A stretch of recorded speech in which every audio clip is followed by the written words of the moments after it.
This is Custodian number 98. It is a very clever and kind machine. It was built to make worlds for us. Along with its brothers and its sisters, it worked hard to make them while we all slept, deep below the ice in Polar City. So Let Us Melt is a new addition to the Daydream Play Store, and it can be yours for €5.49. The developers describe it as a story-driven game in which you, Custodian 98, a terraforming organic machine, travel through the faraway world of Kenopsia on your mission to prepare the world for the awakening, the day that the planet will be colonized. Gameplay. Let's get this straight right from the beginning. I would hardly call So Let Us Melt a game, and probably the developers would be well advised to rethink how they advertise So Let Us Melt in order to prevent disappointment. I would rather call this a ride, similar to those ones in amusement parks that have you sit in little boats and slowly move you past animated robotic figures while listening to a story. That's exactly what So Let Us Melt is, just in VR. However, in this ride or experience, you have the added benefit of small interactions with the world around you. Every once in a while, you need to point the controller at objects in the environment and draw some simple pre-drawn shapes into the air, which will result in some sort of wailed song that will bring the object to life.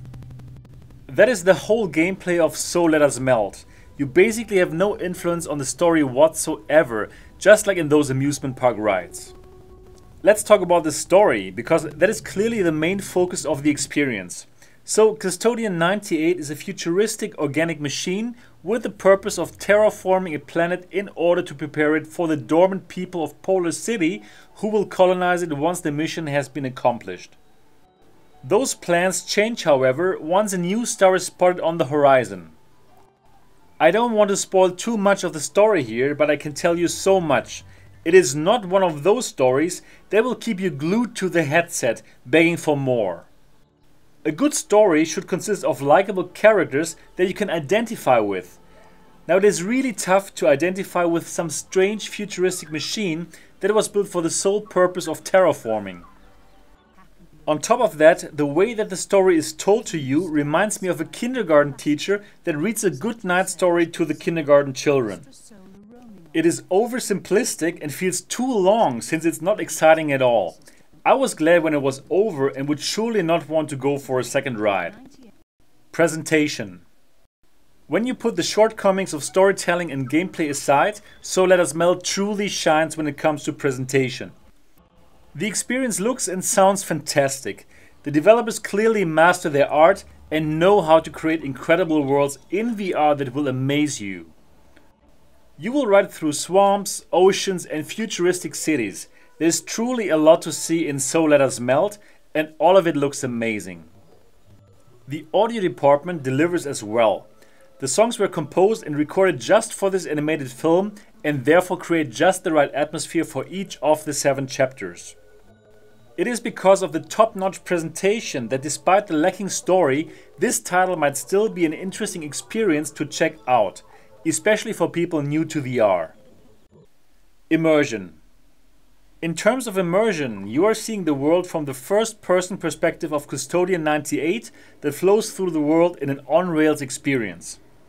Since you're not controlling the ride, you're only a spectator for most of the time. The little interactions with the world cannot really make up for it, and they don't make the experience an immersive one. Comfort. Also, in terms of comfort, you first have to get used to flying through space without having any control over the path whatsoever. But since you're moving at very slow pace, the comfort levels are still okay. Final thoughts. So Let Us Melt is a beautiful ride through an amazing world that is unfortunately flawed by too little meaningful interactions and a weak story. At no point in time does it manage to build suspense, excite you, or make you care for the protagonist, but instead drags on for much too long until it finally reaches its last chapter. There is not much of gameplay here at all, so making the description sound like you are buying an adventure game when this is actually more of a slightly interactive movie is not a smart move and should be rectified as soon as possible. The experience might still be interesting for people new to VR and for all those who would like to have a look at beautiful environments in VR while listening to a good soundtrack. For most others though, the price of admission is better spent elsewhere. For the full written review of So Let Us Melt and much more, check out daydreamdistrict.com. This was Sebastian for Daydream District. I hope you enjoyed this review. If you did, give it a thumbs up.